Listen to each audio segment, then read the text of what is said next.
Olá, minha querida Goiânia, olá, meu querido estado de Goiás. Está começando mais o Nossa Gente aqui na Fonte TV para você. E hoje nós vamos debater um tema muito importante, a desigualdade social aqui no nosso país, no Brasil. É aquela história, né? Uns com muito dinheiro, muito poucos com muito dinheiro e outros, muita gente com pouco.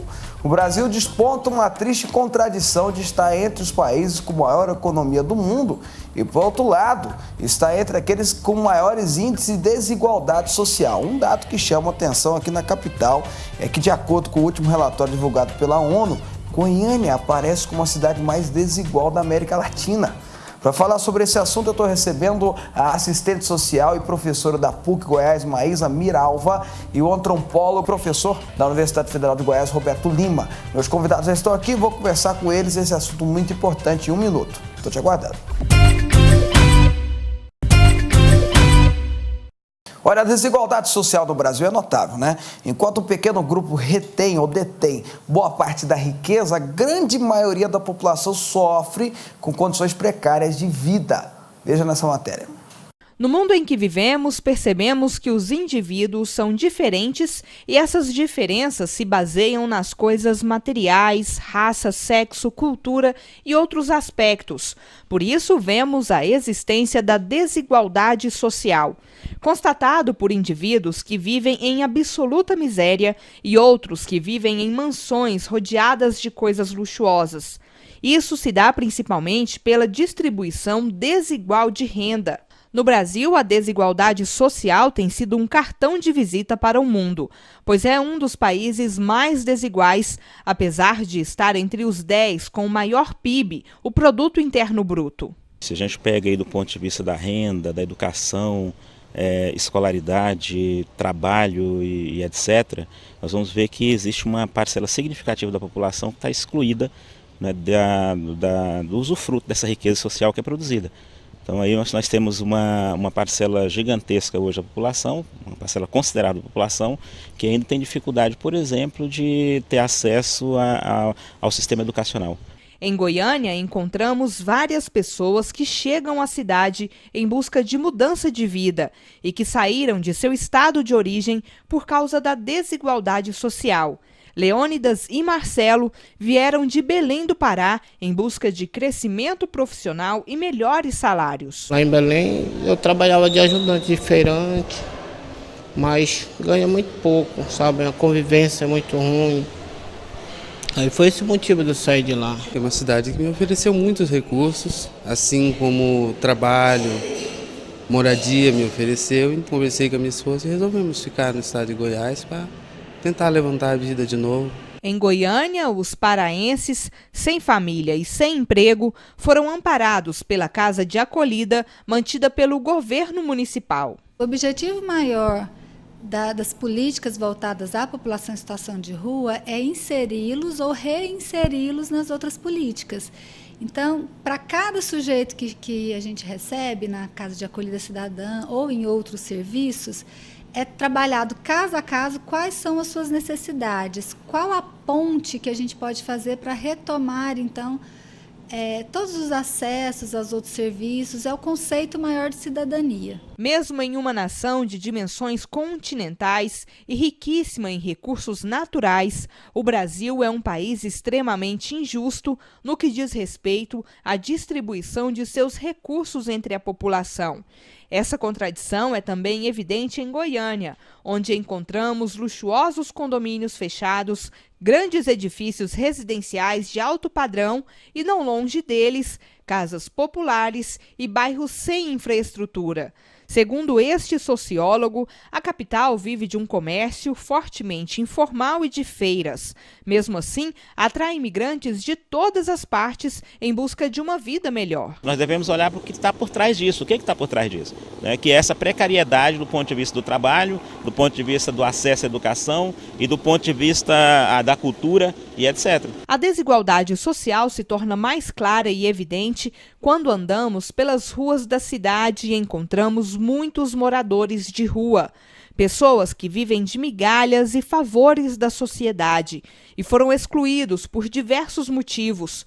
Conversando com eles, percebemos que o que querem é uma oportunidade para uma vida melhor. No momento que a sociedade puder dar uma oportunidade, né, muitos têm profissão, né, muitos querem sair da rua, mas não tem oportunidade. Né. Você mesmo tem uma profissão? Eu mesmo tenho uma profissão, mas não tenho oportunidade. Quer dizer, tentei ganhar oportunidade, mas não consegui, né, devido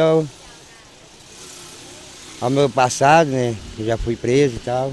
Essa parte da sociedade que vive nas ruas indigna quase todos quando pensamos na riqueza produzida no país e na má distribuição da renda entre seus cidadãos.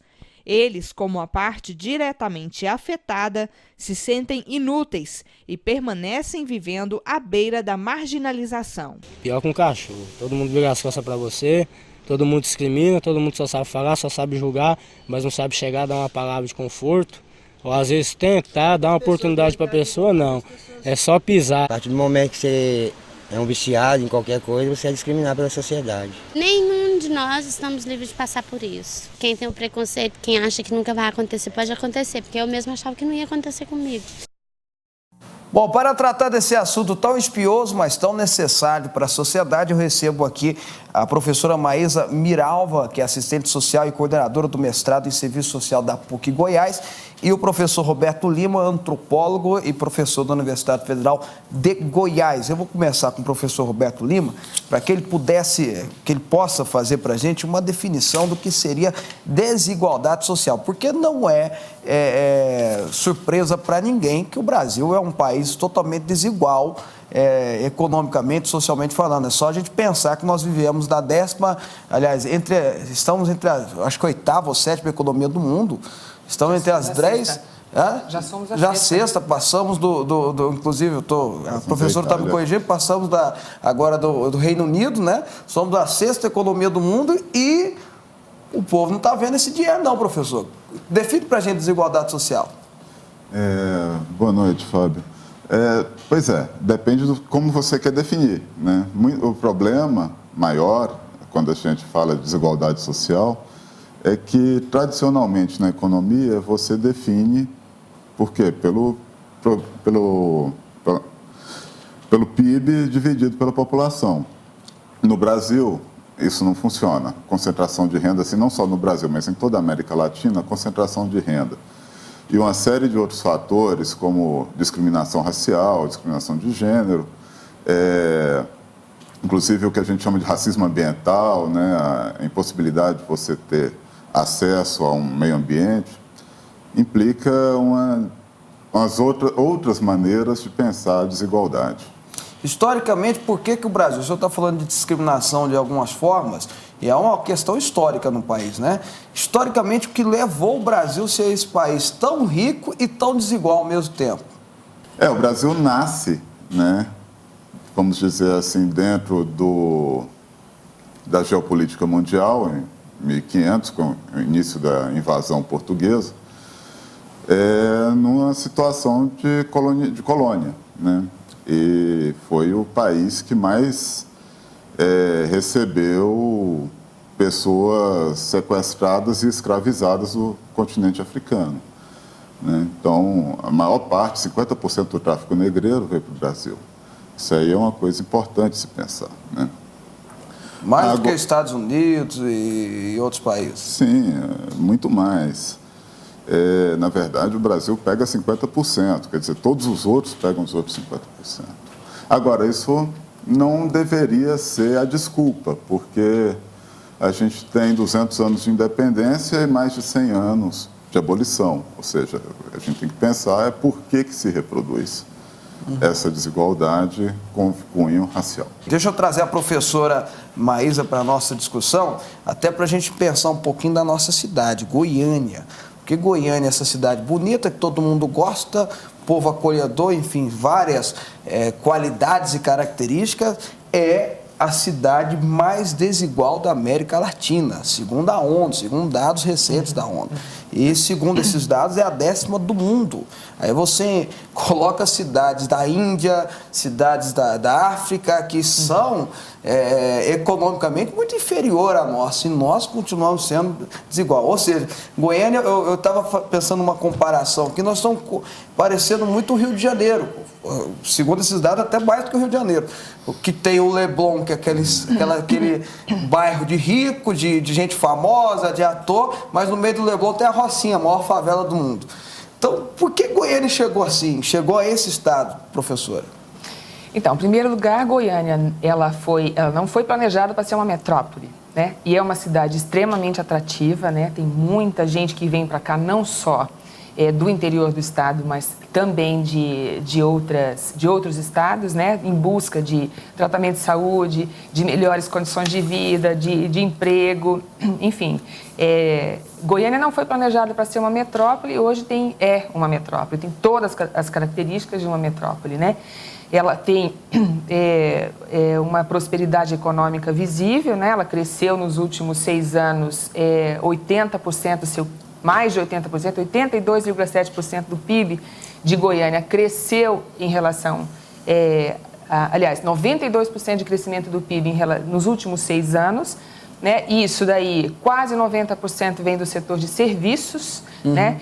E isso daí, ela hoje gera 1/4 da riqueza de todo o estado de Goiás, 25% da riqueza do estado é gerada em Goiânia.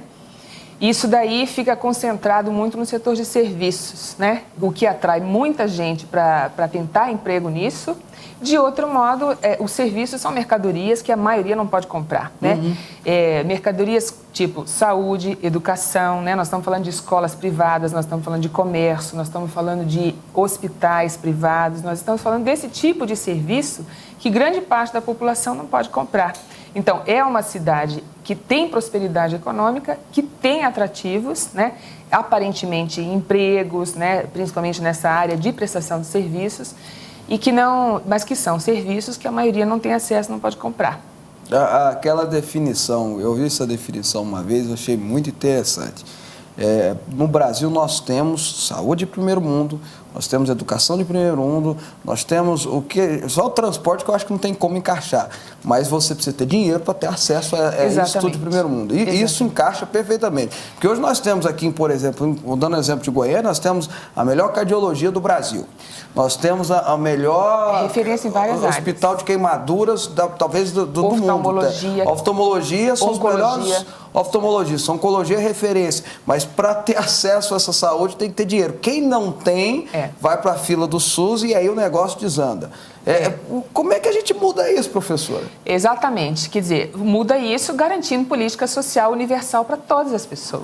Política social universal significa saúde é um direito básico, fundamental e de todos, que deve ter a mesma qualidade para as mesmas pessoas. E que ninguém consegue viver sem, né? E educação da mesma maneira, né? Quer dizer, um dos maiores problemas da desigualdade no Brasil e em Goiás é a educação. E, sobretudo, na faixa do ensino médio, quando sai do ensino fundamental e entra no ensino médio. O índice de retenção, repetência, né, de desistência nessa faixa etária é o gargalo da educação no Brasil, né? E é exatamente quando a pessoa entra, ela começa a ser considerada população economicamente ativa, quer dizer, que ela começa a disputar uma vaga no mercado de trabalho. E com baixa escolaridade, né, esse processo de desigualdade se reproduz. Bom, professor Roberto, vamos tentar resolver esse problema da educação no Brasil. Concordo plenamente que um dos grandes problemas, até porque quando você investe em educação, você está investindo na redução da desigualdade. E construindo o futuro, né? Porque a gente costuma dizer, se você investir em educação, é lógico que é um investimento a longo prazo, não é agora, você não tem algo instantâneo, mas o resto vai se encaixando, né? É mais fácil as coisas se encaixarem. Como é que a gente investe em educação nesse país, professor Roberto? Pois é, essa é uma coisa interessante, né, pensar. É engraçado porque há uns 15 dias atrás, um amigo meu que estava morando na Irlanda me mandou um cartaz de um grande evento que eles estavam fazendo lá para discutir o futuro da educação, porque a educação está com problemas, não é só no Brasil, né, no mundo. Há dilemas novos para a educação. E aí, a capa do cartaz, que era justamente um encontro para ver o futuro da educação, não só na Irlanda, mas no Reino Unido, era um CIEC.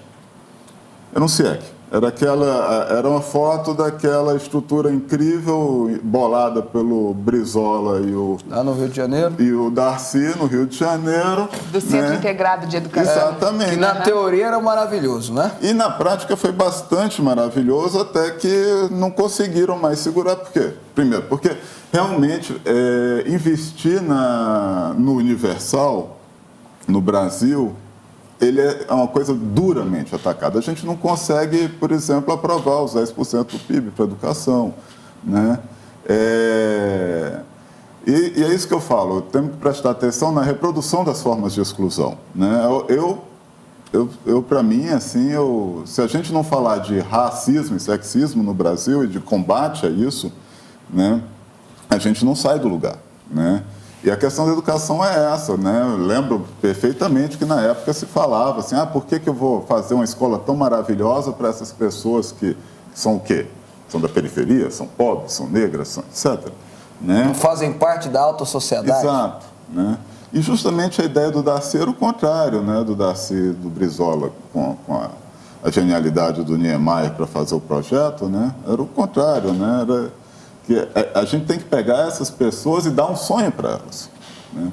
Então, acho que isso continua. Tá, investir em educação talvez seja o caminho de acabar com a desigualdade social.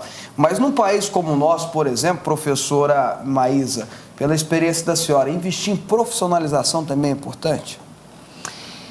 Também é importante, embora nós não podemos desconsiderar, né, a crise do emprego no Brasil desde a década de 90, nunca, né? Todos os estudos comprovam isso, que o desassalariamento no Brasil, a precariedade das ocupações, diante mesmo do baixo crescimento econômico, é uma coisa desastrosa, né? Nós temos que pensar na política social, inclusive na profissionalização, não como uma, vamos dizer assim, uma saída única, né? São vários os mecanismos, nós temos que qualificar a qualidade desse emprego, né? O emprego é muito precário, a cada 10 empregos gerados, 6 não são com carteira assinada. E não ter carteira assinada é uma forma de desigualdade enorme, porque as pessoas não têm acesso à previdência. E não tem direitos, né? Não tem direitos nenhum, né? Não tem nenhum direito, não tem seguro social, que é a previdência, o emprego é precário, não tem renda suficiente, a pessoa fica dependendo de programas sociais, né?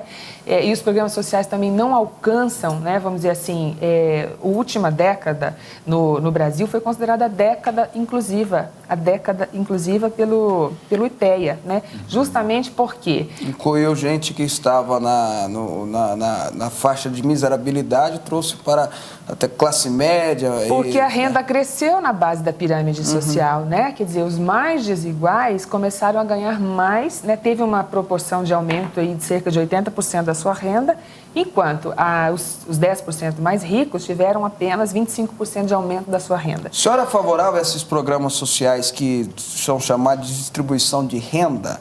Eu sou absolutamente favorável, embora eles sejam, né, um mecanismo de, vamos dizer assim, de atender a uma necessidade emergencial. Eu acho que eles conseguem reduzir uma precariedade da fome, de uma necessidade urgente, né, premente na diária, que é a fome, né?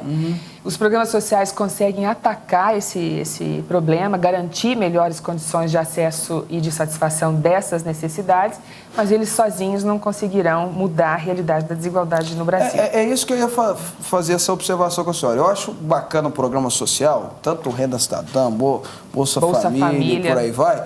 Eu acho interessante por 2 motivos. Primeiro, porque a senhora falou, faz um investimento naquilo que está matando, mata aquilo que está matando, que é a fome. E o segundo motivo é que, do jeito que foi feito, tanto um quanto o outro, você está girando a economia desses rincões, querendo ou não, a pessoa vai no armazém, então você está gerando a economia. Movimenta a economia. E isso também é algo para mim que eu acho fundamental. Entretanto, nós não podemos, aí eu pergunto aos dois que são professores da área, nós não podemos também fazer, penso eu, pessoas dependentes do Estado pro resto da vida. Nós precisamos pensar uma forma, e é que aquele negócio, tem a porta de entrada, mas tem que ter a porta de saída. Talvez não dessa geração mais velha, porque essa geração mais velha, você falar que ela vai voltar a estudar, vamos falar a verdade, é conversa fiada, até porque ela não tem nem cabeça nem condição de fazer isso. Mas, pelo menos para os filhos dela, você precisa ter a contrapartida que inicialmente era o Bolsa Família, se eu não me engano, era inicialmente assim, e hoje já não tem essa rigidez, de que dizia assim, olha, vou dar o Bolsa Família para você, mas seus filhos têm que estar na escola. Você vai ter essa ajuda, mas os seus filhos, se faltar, e até esse negócio mesmo, se faltar, você vai perder, não pode faltar e tal. Por que eu estou falando isso? Para gerar essa vontade, porque se o menino estudar, ele vai querer fazer uma faculdade, ele vai querer se profissionalizar, pelo menos em tese seria isso. A senhora concorda? Eu acho que você tem razão em algumas coisas, mas eu chamo a atenção para o seguinte, nós temos que ter no Brasil uma concepção de direito mesmo, né? De que, não de ajuda do Estado, eu acho que são direitos da população. Como disse o professor Roberto, Fábio, ele chama a atenção o seguinte, quer dizer, nós temos uma história de colonização, né, que tem uma desigualdade no nascedouro, vamos dizer assim, da nossa realidade, né? Ela se reproduz até hoje, quer dizer, hoje quando a gente discute cotas para a universidade pública, quando a gente discute, nós estamos reconhecendo que a nossa pobreza, que a nossa desigualdade, ela tem 3 características fundamentais comprovadas em todas as pesquisas, que são quais? Ela tem o caráter racial, de gênero e regional. Quer dizer, as pessoas mais pobres do Brasil estão no Nordeste, né? Que menos acesso tem a qualquer tipo de menos acesso tem, quer dizer, que uma grande parte da população nordestina hoje sobrevive do Bolsa Família, né? Porque, de fato, não tem emprego, não tem salário, não tem renda, não tem condições, estão dentro do perfil de uma necessidade urgente, imediata de atenção do Estado, né? Então, acho que a primeira coisa que a gente tem que reconhecer é que é direito dessas pessoas, dada a nossa história, a nossa realidade de um capitalismo em desenvolvimento, né? Que é próspero, mas também que também patina muito, né? Tem um índice de crescimento baixo, atende a poucos, concentra muita riqueza, desenvolve muita situação de miséria, né? Porque tem realmente precárias ocupações e renda. Então, reconhecendo tudo isso, eu acho que a gente tem que pensar na educação como uma política, de fato, que seja atraente, que ela seja, que ela tenda a necessidade mesmo de desenvolvimento social, humano, né, intelectual das pessoas, das nossas crianças, desde que nasce, e parar com essa desigualdade, quer dizer, que a educação privada é boa e a educação pública não é boa. Quer dizer, nós temos que equiparar isso. Nós temos que ter uma educação pública de qualidade para todos. É, né? Uma característica de países desenvolvidos, né? Exatamente. Se você pegar histórico dos países desenvolvidos, as escolas públicas são até melhores que as privadas. Exatamente. Vão para as privadas quem não consegue, né, entrar nas públicas, na verdade. Aqui não, só vão para as públicas quem não consegue pagar a privada. Então é bem outra lógica. Então acho que a gente tem que pensar nas políticas e nas necessidades humanas, que é saúde, educação, esporte, lazer, cultura, tudo isso como um direito das pessoas e um dever do Estado, né?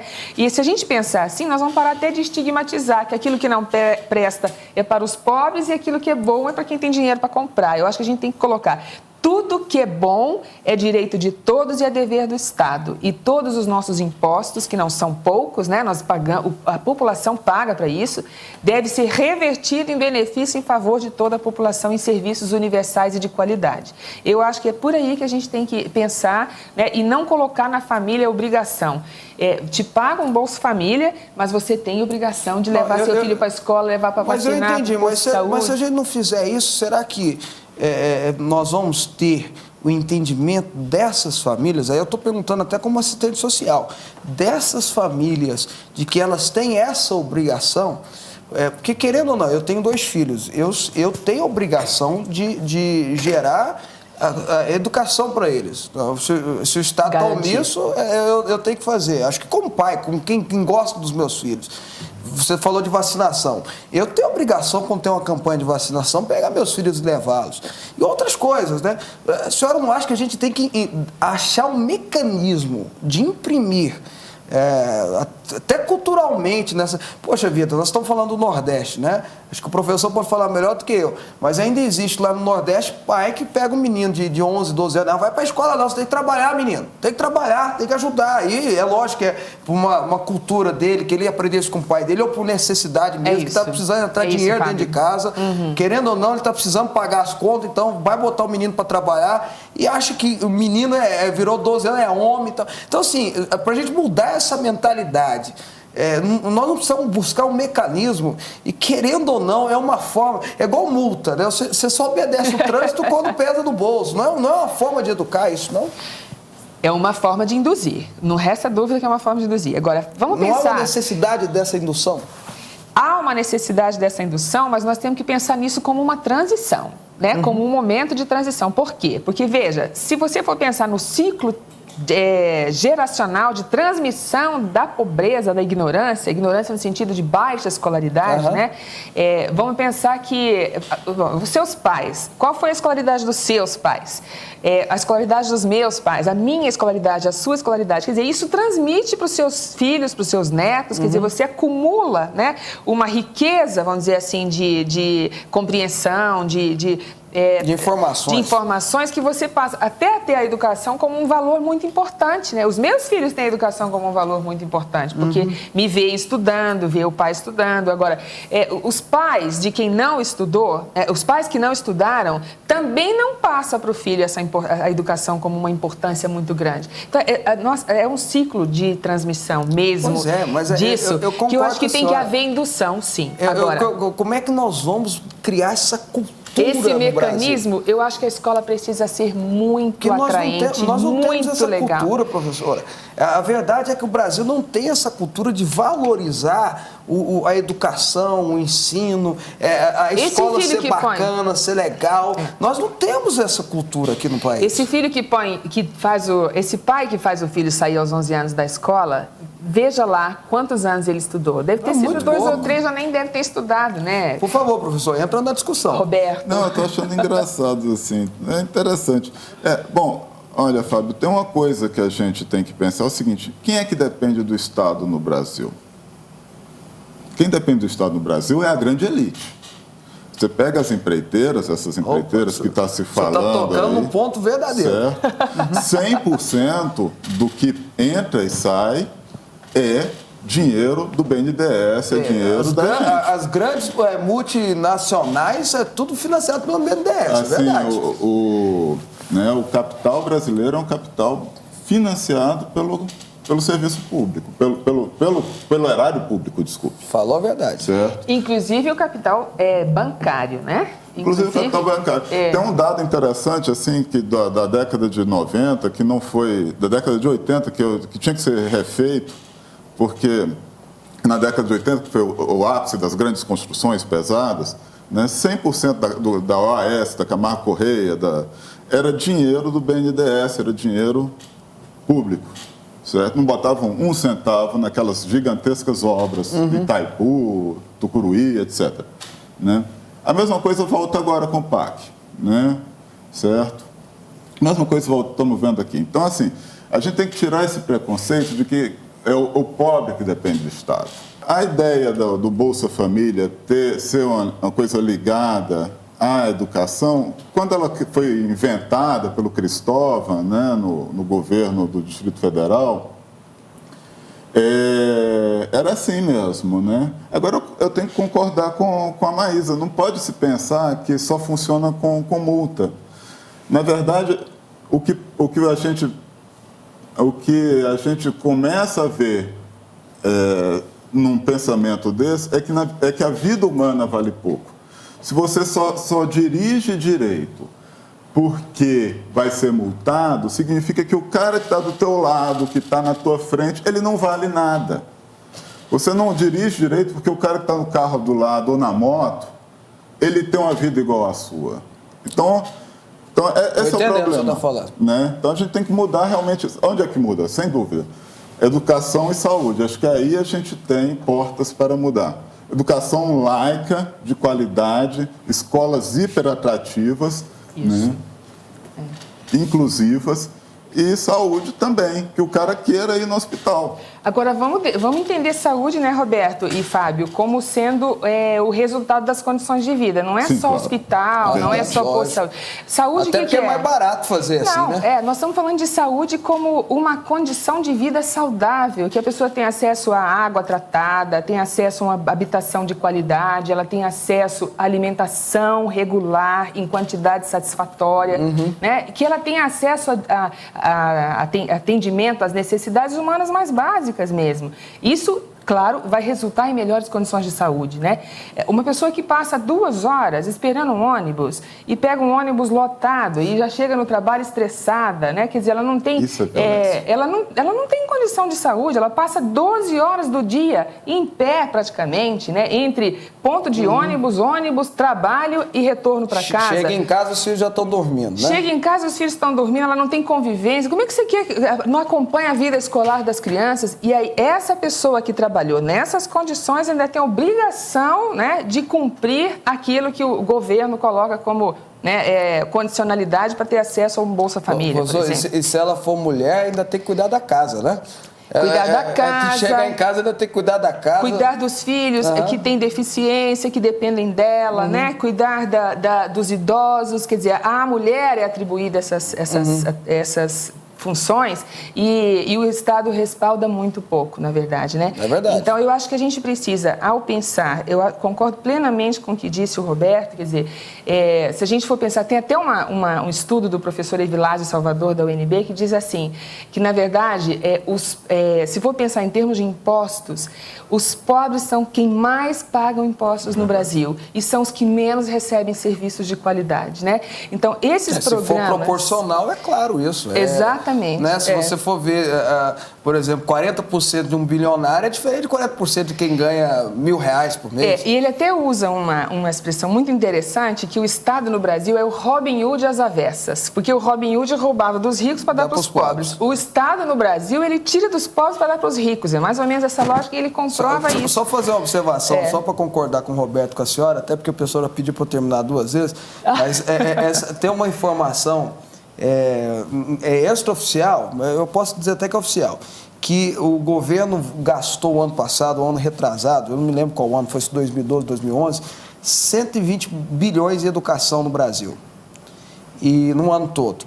E só o BNDES emprestou para as empresas do Eike Batista 12 bilhões. Então. Ou seja, 10%... Então.